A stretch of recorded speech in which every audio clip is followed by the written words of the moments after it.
All my life I've been living with a Riverside County Sheriff deputy as a father, and he's always told me if you see something that's suspicious, you should probably tell somebody. Probably tell somebody about it.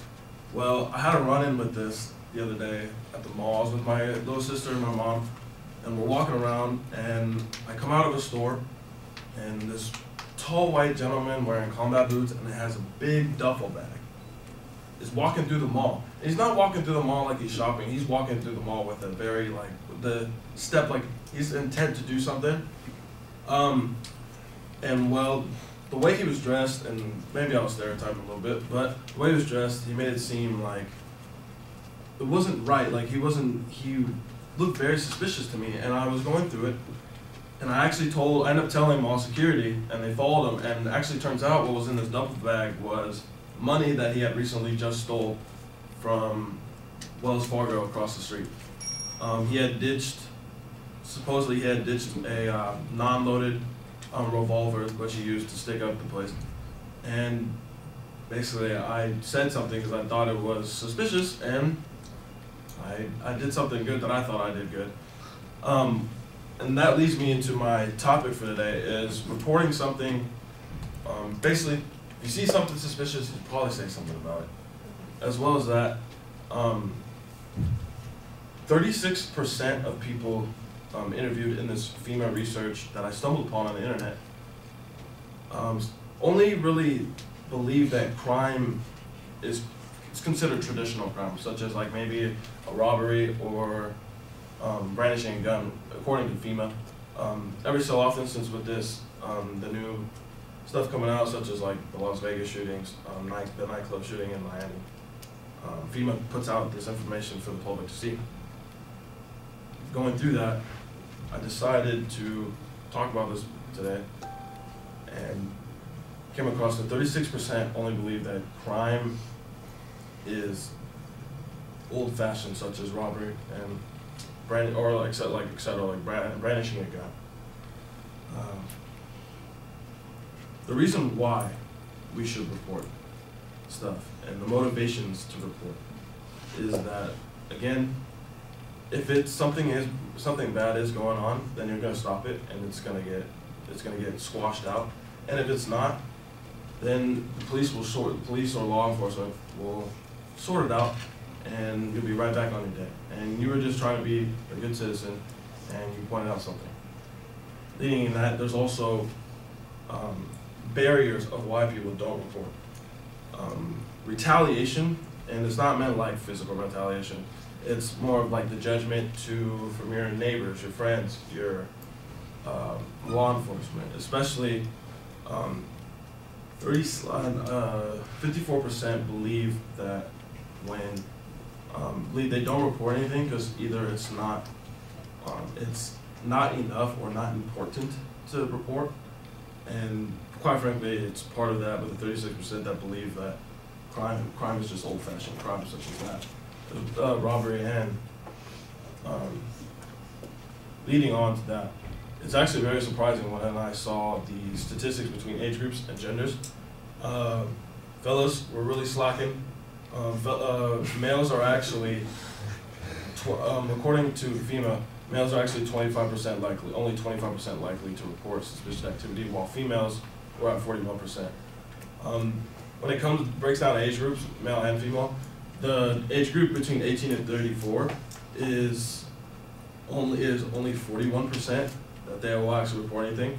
As the ages go up, it increases all the way to 50, 51, 52, and then the oldest to 65 and older, they're actually at a 54% of actually reporting anything that looks suspicious, as well as being more comfortable talking to police. And I get that because of everything that's going on, and people kind of just are not at the time, but they're not really want to cooperate with police as well. I thought it was kind of surprising because as young adults in society, we always have our phones out. Maybe we're not aware of our surroundings, and that is partially why the numbers are so low. But that shouldn't be part of it.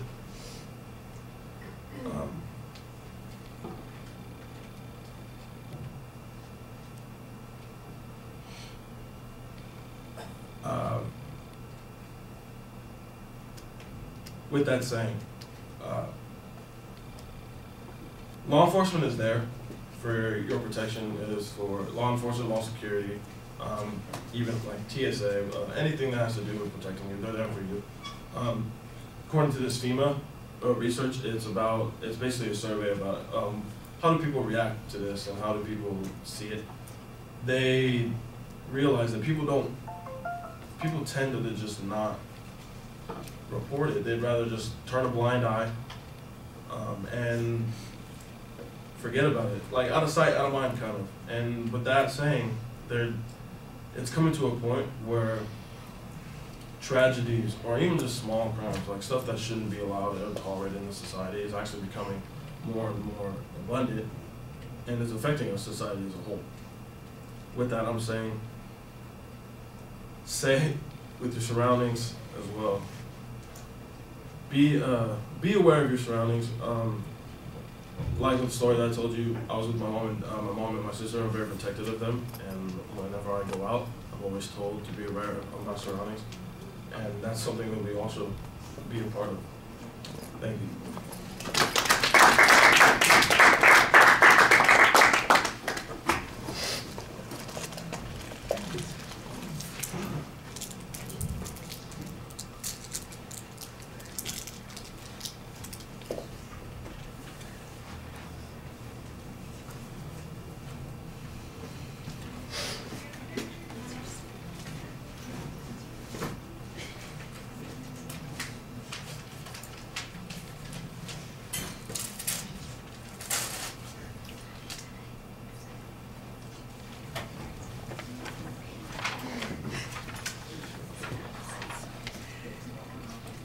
So James, what did you think?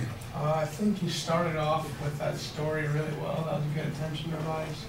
I didn't really hear like a clear preview, but I kind of knew where he was going with it. His transitions in between subjects was pretty good. A few times he would say something like a number like the 54 and the 36, and then later say it was from FEMA. That's why I was confused, like right when he said it, like, where'd you get that from? And he said it later. His hand gestures actually improved the speech because they weren't just useless. And I think that everyone's going to get stuck there at the end, but you did a good job getting out of that and wrapping up the speech. All right. I think your personal example that you used at the beginning is a good attention device. I also think it's the best part of the speech. It's the argument that supports the position that you have. It's the most persuasive thing that you've got in the presentation. After you get past that, it never really gels the way it's supposed to. I don't think that there's a structure. Information seems to be a little bit random.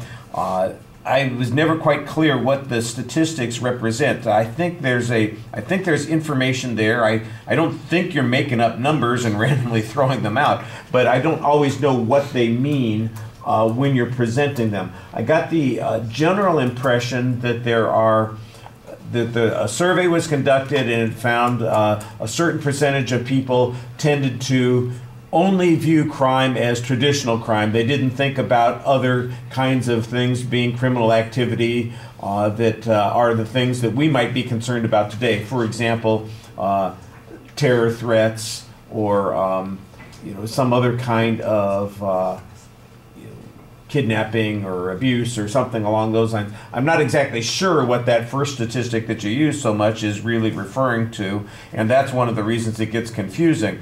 I do think that there's some other information. You talk about the likelihood that people are going to respond to something and some of the reasons that they might hesitate to respond to those things. I think you need to kind of minimize the justifications for their hesitation a little bit more. And you need some other examples of places where people acting or failing to act would make a difference. Your story, like I said, is a good one, but it's the only one that you've got. And there are plenty of places. There are lots of places where people either acted on the basis of a suspicion and made a difference, or people let something go by and afterwards they said, "Oh, I should have said something about that." And you could tell those stories and be a lot more convincing. The delivery, I think you have a tendency to look down while you're speaking. You want to be more consistent about that. Your gestures were okay. Sometimes you've got a little bit of nervous ring twirling that you're doing. I don't know if you're wearing a ring, but you're pulling your finger on it like you had one, and that seemed a little bit awkward.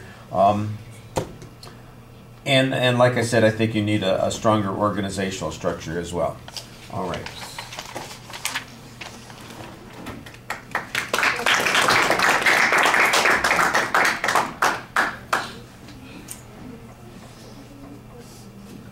Okay, so we have 2 people who were supposed to go the first day that we haven't heard from, and 3 people who were supposed to go the second day that we haven't heard from. And we have a bucket load of people that we have to hear from on Monday. And I see most of those people here today. So I'm expecting that everybody will be ready to go that day. And those folks that weren't here and not ready to go, maybe they just aren't going to speak to us. I'm not exactly sure what's going on. I will remind you that on Monday we threw away about 35 minutes worth of class time, and today we're dumping about 30 minutes worth of class time, so that next Monday when people squawk to me about not being able to speak,